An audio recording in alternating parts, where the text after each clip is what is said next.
What's up mga masters? Nandito na naman tayo sa panibagong araw, panibagong kabanata na naman ang pagsasama-samahan natin ngayon guys. Mga masters, okay lang po bang wag nyong skip ang mga ads sa aking mga videos? Salamat po talaga mga masters sa solid na pagsuporta po sa akin. Magandang gabi mga masters, bali ngayon po ay 4 na videos po ma-upload ko po sa aking YouTube channel. Tama nga mga masters, 4 na videos nga po ang ma-upload ko po.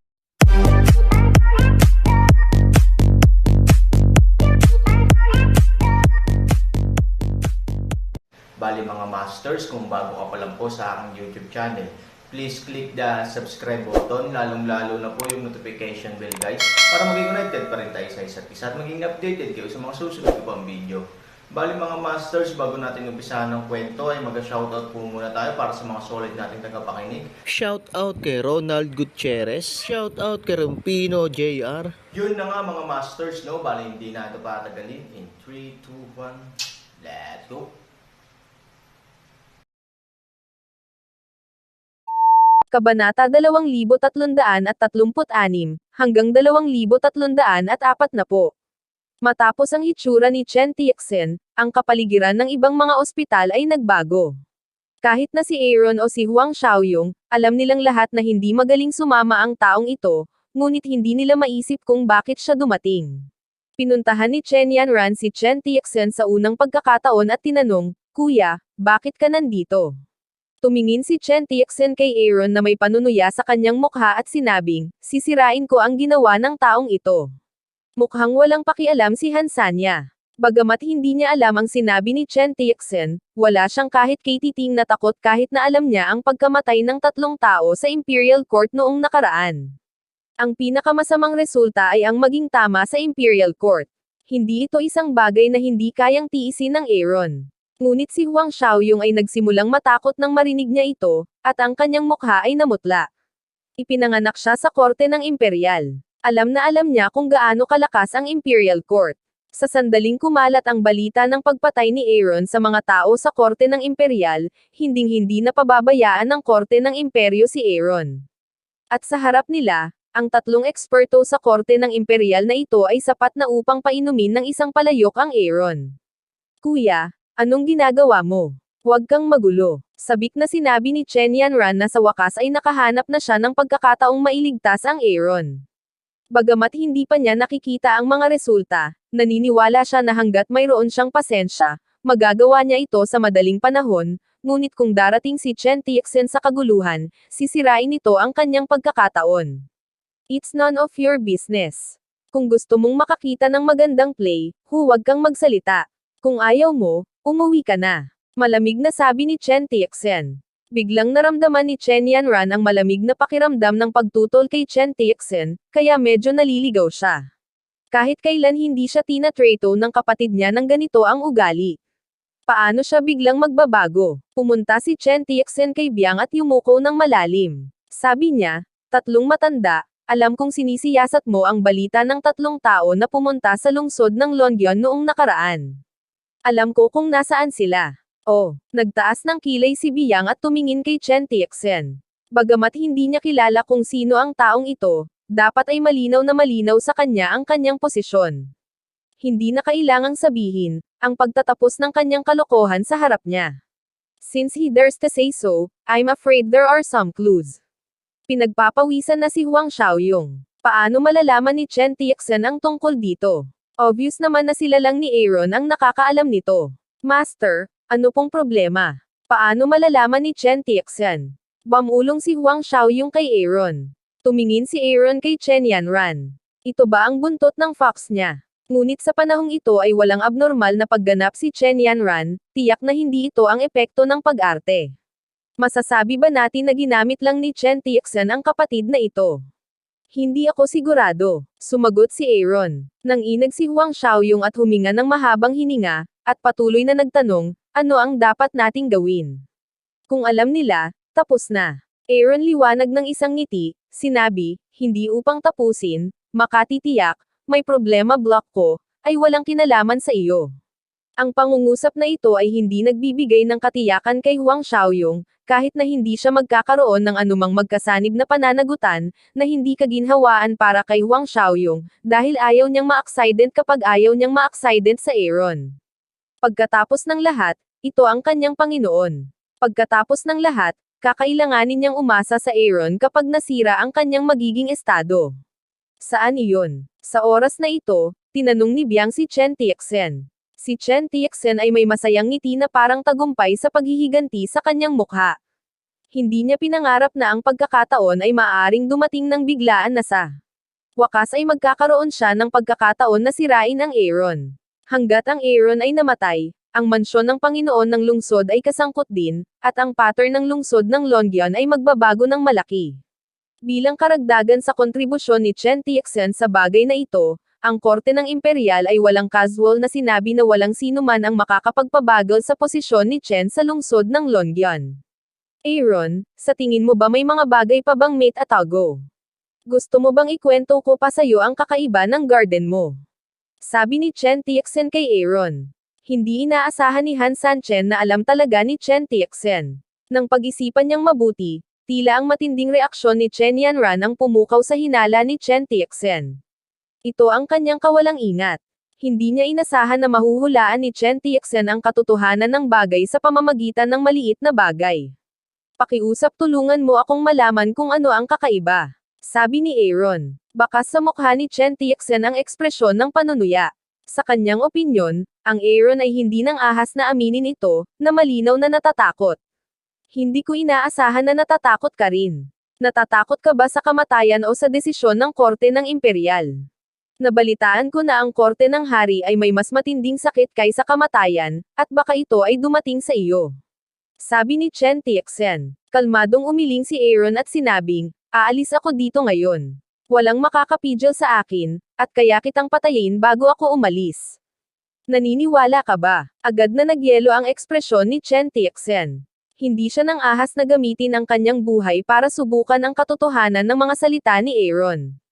Pagdating sa takot sa kamatayan, talagang takot si Chen Tiexen sa kamatayan.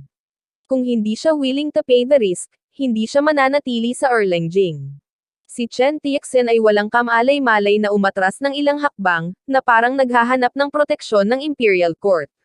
Ngunit para sa tatlong biyang, ang buhay o kamatayan ni Chen Tiexen ay hindi mahalaga, at ang mga salita ni Han Sanchen ngayon ay karapat-dapat sa kanilang maingat na paggamot. Umalis ka dito. Walang makakapigil sa iyo. Ang ibig sabihin nito ay hindi na kayang pigilan ng tatlo ang Aaron sa lahat, tatlong matanda. Gusto kong ibunyag ang katotohanan, ngunit kung may gustong pumatay sa akin, dapat mo akong protektahan, sabi ni Chen Tiexen kay Biang. Tila medyo naiinip si Biang. Gusto niya ang katotohanan, ngunit hinding-hindi siya magkakaroon ng anumang salungatan sa Aaron dahil sa katotohanan. Iniutos ni Emperor Zun na kahit na mamatay ang tatlong tao sa kamay ni Aaron, ang imperial walang pakialam ang korte dito, kaya ang saloobin ni Biang ay para lang malaman kung ano ang nangyayari. Ngayong alam mo na ang katotohanan, gawin mo ito ng mabilis at huwag sayangin ang iyong oras, sabi ni Biang. Sa kabaligtaran, si Chen Tiexen ay nasa isang dilema, dahil nahulaan niya lamang na ang mga katawan ng mga taong iyon ay nasa hardin, ngunit ang hardin ay napakalaki. Paano niya makalkula ang eksaktong lugar? Aking Panginoon, ang kanilang mga katawan ay nasa hardin na ito, ngunit ang Aaron lang ang nakakaalam kung nasaan sila, sabi ni Chen Tiexen. Nang marinig ang salitang, bangkay, halatang nakasimangot kayong Hai at Fusion, iyon ang huling bagay na gusto nilang makita. Pero hindi nila inaasahan na ganoon pala. Masyadong mayabang ang Aaron para patayin ang mga tao sa ang korte ng imperial, ubo. Umubo ng 2 beses si Biang, na nagpapahiwatig na dapat bigyang pansin ni na Fusion at Yuhai ang kanilang mga damdamin. Kung tutuusin, sinabi ni Biang na kahit ang emperador ay walang pakialam dito. Anong mga kwalifikasyon ang mayroon sila para magalit? Kahit na ang Aaron ay talagang may lakas ng loob na huwag pansinin ang Imperial Court, hindi para sa kanila ang makialam. Mr. Han, hindi ko alam kung totoo o mali ang sinabi niya. Tinanong ni Biang si Aaron. Ang Aaron ay nahaharap sa isang pagpipilian. Kung pansamantala man siyang magsisinungaling, maaari niyang mabuhay ng ligtas ngayon, ngunit hinding-hindi susuko si Biang. May isa pang pagpipilian, iyon ay, tanggapin ang katotohanan ng bukas palad. Kung kinakailangan, patayin ang 3 tao ng magkasama at umalis sa korte ng imperial. Oo, isang simpleng salita, batong sirang langit. Tumingin si Huang Xiaoyong kay Aaron na may takot na mukha. Hindi niya inaasahan na ganoon kadaling aaminin ng kanyang amo. Hindi ba death wish ito? Katulad nito, may mga Chenyan Ran din na tulala. Hindi niya inaasahan na ang tapang ni Aaron ay naglakas loob na salakayin ang mga tao sa korte ng imperial at patayin sila. Mabubuhay kaya siya sa Imperial Court? Matapos bahagyang magulat si Chen Tixin, nagpakita siya ng ngiti sa kanyang mukha. Sa kanyang opinyon, ang pag-amin ni Han Sanchen ay hindi isang kabayanihan na hakbang. Kung tutuusin, pinag-aaralan ng mabuti ni Biang ang bagay na iyon, at hindi man lang niya ito may tago. Ang pinakamahalagang bagay ay ang lakas ng 3 taong ito ay mas mahusay kaysa sa huling pagkakataon. How dare Aaron itago ang katotohanan sa harap nila? Guro, paano mo? Hindi alam ni Huang Xiaoyong ang sasabihin, ngunit naramdaman niyang tila babagsak ang langit. Huang Xiaoyong, alam mo ang bagay na ito. Ito ay isang panlilinlang sa korte ng imperial. Hindi ko inaasahan na ganoon kakatapang. Hindi ka dapat umasa sa iyong sarili na maging anak ng Panginoon ng lungsod, at hindi mo pinansin, sa Imperial Court. Si Chen Tixin ay may masamang hangarin sa daan, ang kahulugan ng kanyang mga salita ay napakalinaw, nais na hilahin si Huang Xiaoyong sa tubig. Dahil si Huang Xiaoyong na ngayon ang lakas ng Wu Dengjing, kung hindi mamatay si Huang Xiaoyong, ang kanyang posisyon sa lungsod ng Longyan ay dudurugin pa rin ni Huang Xiaoyong. Chen Tixin, umutot ka. Paano ko papansinin ang Imperial Court? Huang Xiaoyong, parang kuneho na nangangagat, sumagot kay Chen Tixin. Panginoon Biang, alam ni Huang Xiaoyong ang katotohanan, ngunit sadyang itinago niya ito. Mangyaring tingnan ng malinaw. Lumingon si Chen Tixin kay Biang at sinabing, na may mababang ulo at nakangiting mukha. Takot na takot si Huang Xiaoyong kaya mahina ang kanyang mga paa.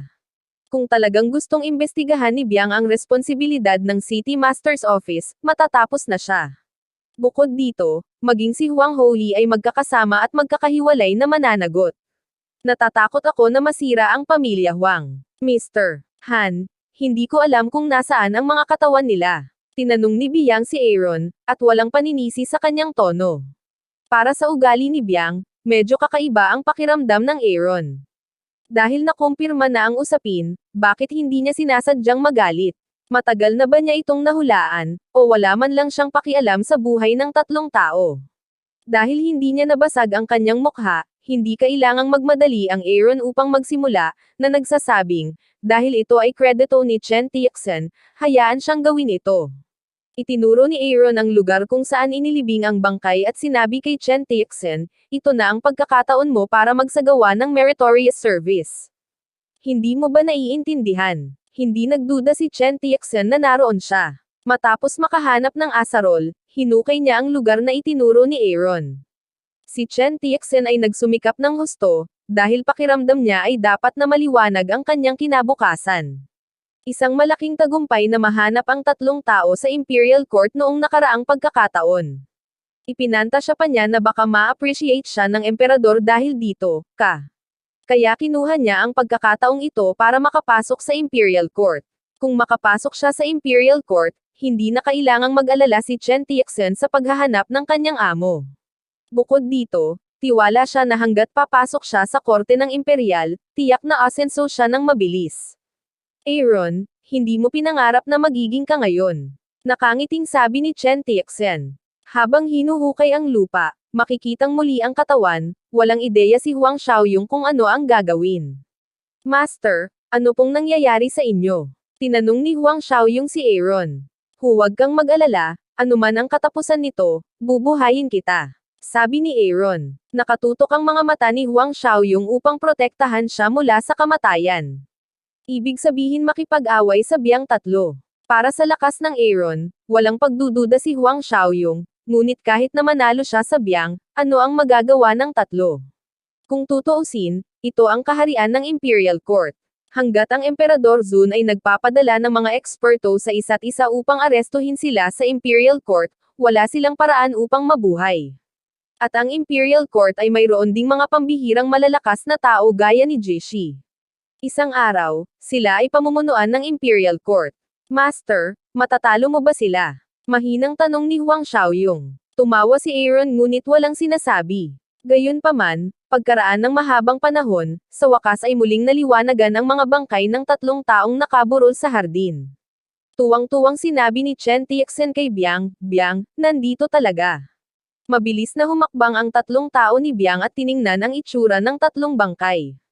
Totoo na sila ang mga taong ipinadala noon ng Imperial Court, ibig sabihin, nagawa na ang pagpatay kay Aaron.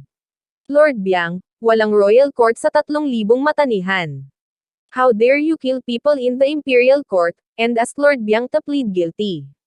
Hindi na makapaghintay si Chen Tiexen na sabihin. Bamantong hininga si Biang at sinabing, ang kanilang kakayahan ay mas mababa sa iba. Sila ang may kasalanan. Si Chen Tiexen ay nalilito. Anong ibig mong sabihin na mababa ka sa iba? Ang mga taong ito ay pinatay ni Aaron. Hindi man lang niya pinansin ang Imperial Court. Contempt ito sa Imperial Court. Paano masasabi ni Biang na sila ang may kasalanan, Mr. Han? Hindi ko alam kung bakit mo sila pinatay. Tanong ni Biang kay Aaron. Ang puso ni Aaron ay lalong kakaiba, dahil ang resulta ay ganap na naiiba sa kanyang naisip. Si Biang ay hindi gumawa ng galit, at ang iba pang 2 tao, na halatang sadyang pinipigilan ang kanilang galit, hindi naglakas loob na sumabog. Kahit na matibay ang ebidensya, wala silang intensyon na maghayganti para sa sarili nilang mga tao. Pumasok ako sa aking bahay ng hateng gabi at gusto akong patayin. Sa tingin mo ba dapat ko silang patayin? Tanong ni Aaron. Ang sinabi ni Aaron ay isang katotohanan. Kung hindi dahil sa pagbisita sa gabi ng 3 taong ito, hinding-hindi sila mapatay ng Aaron. Sa ilang mga paraan, sila ay talagang responsable para sa kanilang sariling kamatayan. Oras na para pumatay, walang pag-aalinlangan na sabi ni Biang. Si Chen Tiexen ay lubos na nataranta. Naisip niya na ang Aaron ay mapaparusahan ng mahigpit ng Imperial Court pagkatapos niyang ilantad ang insidente, kahit na ito ay labis na hayaan siyang mamatay. Ngunit ang saloobin ni Biang ngayon, malayo sa pagpapakita anumang senyales ng pakikipagtalo kay Aaron, ay tinutulungan pa rin niyang magsalita si Aaron. Ano ang ibig sabihin nito? Ano ang sitwasyon? Naguguluhan din si Huang Xiaoyong, at ang kanyang panloob na takot ay napalitan ng pangingilabot, dahil walang poster si Biang na magtanong kay Aaron para sa gulo. Paano ito posible? Ang sinumang maglakas loob na hamanin ang kamahalan ng Imperial Court ay tiyak na mapapahamak. At pinatay ng Aaron ang mga tao sa Imperial Court, ngunit sila ay ligtas. Yun na nga mga masters, no? Bali panibagong kabanata na naman yung natapos natin ngayong gabi. Muli, maraming salamat po talaga sa walang sawang suporta po sa aking YouTube channel na talagang inaabangan nyo po ang bawat upload ko po. Bali mga masters, magkita-kita ulit po tayo bukas ng gabi at ngayon po ay magpapaalam po muna tayo. Bali mga masters, bye-bye!